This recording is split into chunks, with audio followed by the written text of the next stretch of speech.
Good morning, students. Today I will take the sentence. Children, as the chapter is very lengthy, so I am thinking of making it in parts. So instead of covering all the things in one video, I'll be sending 2-3 videos so that we can have a complete understanding of the chapter. So let's start with what is sentence. As we all know, a group of words that makes complete sense is called sentence, and a sentence expresses a complete thought. Complete thought means it is complete in itself. One more thing we know, a sentence begins with the capital letter and ends with proper punctuation sign.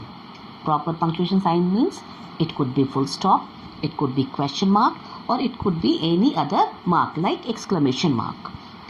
Now certain examples I would like to quote here, like my name is Jyoti Agnihotri.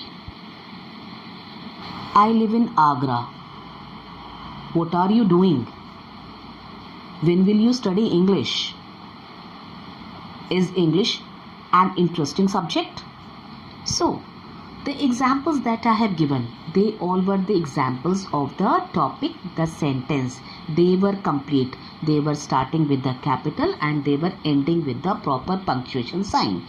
If you have noticed, certain sentences like my name is Jyoti Agnihotri, I'm an English teacher, they were starting with capital and they were ending with proper punctuation sign, and the sign that we have used is full stop. Same way, the sentence that what are you doing? W started with capital, and after doing we had given a question mark. Which punctuation sign we have used here? Question mark. It means it is also an example of sentence just because the sentence started with capital and ends with proper punctuation sign. Same way, how beautiful the sunset scene was. Again, in this example also, H started with capital and after was there is a exclamation sign. So it means it is an also example of sentence just because all that examples that I have given, they were starting with capital and they were ending with proper punctuation sign, some with capitals, some with a full stop, some with question mark, and some with exclamation mark. Okay, now let us understand what are phrases. Okay, now understand phrases. Group of words that makes sense but not complete. For example, in the evening, on the table, on an island. So these examples which I have given, they are the examples of the phrases. Now, how to identify phrase? The following points we should keep in mind to identify phrases. First, the group of words are related to one another but cannot stand alone. It means it does not make complete sense.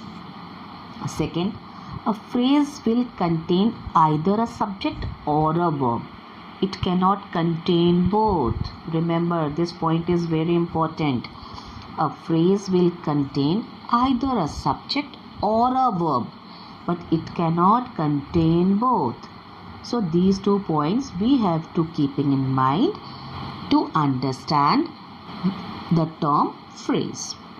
Now let us understand what are clauses. Clauses, it is a group of words that conveys some sense but not complete sense, like phrases. But how it is different from the phrases? Also has a subject and a finite verb. Okay, if we remember phrases, what we have learned there, a phrase does not have a subject or a finite verb, but in clauses it has a subject and a finite verb. Okay, finite verb means the verb that shows tenses.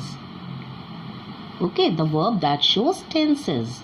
Now let me give you certain examples of the clauses. Because it was raining and the thief escaped before they go to the airport, that she was ill. Then I thought that he is a lawyer. So all these examples which I have given, they are the examples of the clauses. So now we have understood that clauses, it is a group of words that convey some sense but not complete sense, and it also has a subject and a finite verb. Now children, clauses further divided into two classes. And what are these two classes? First is main clause and subordinate clause. Okay, clauses, they are divided into two parts. First is main clause and second is a subordinate clause.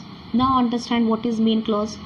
A main clause can stand by itself as a complete sentence.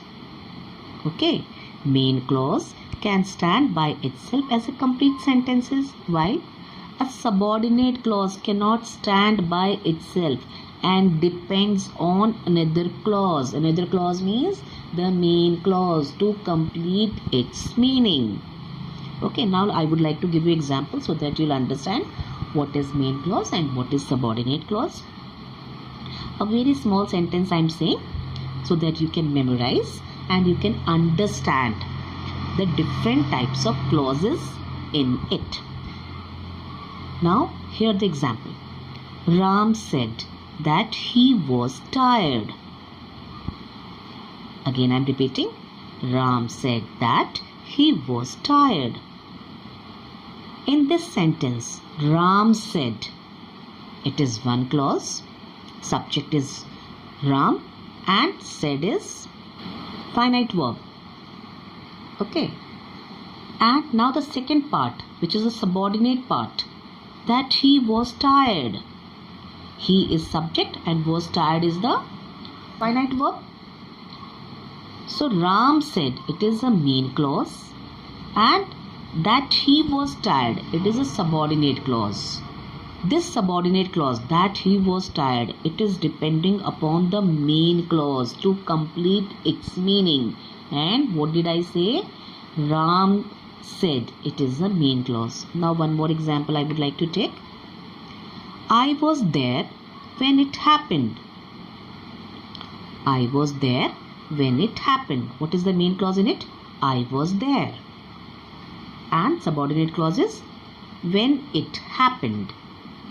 Okay, I was subject, I was finite verb, and in the second part subordinate clause, it is subject and happened is finite verb. When it happened, it is subordinate because it cannot stand alone. To complete its meaning, it wants the main clause. What is the main clause in the sentence? I was there. Okay, so main clause is that clause which makes sense, which can stand alone by itself. Subordinate clause is that part of a sentence which needs main clause to complete its meaning. Okay? Children, now look at the table. It shows the key points and the differences between clauses and sentence. I hope you have understood the topics properly. Stay tuned. Bye-bye.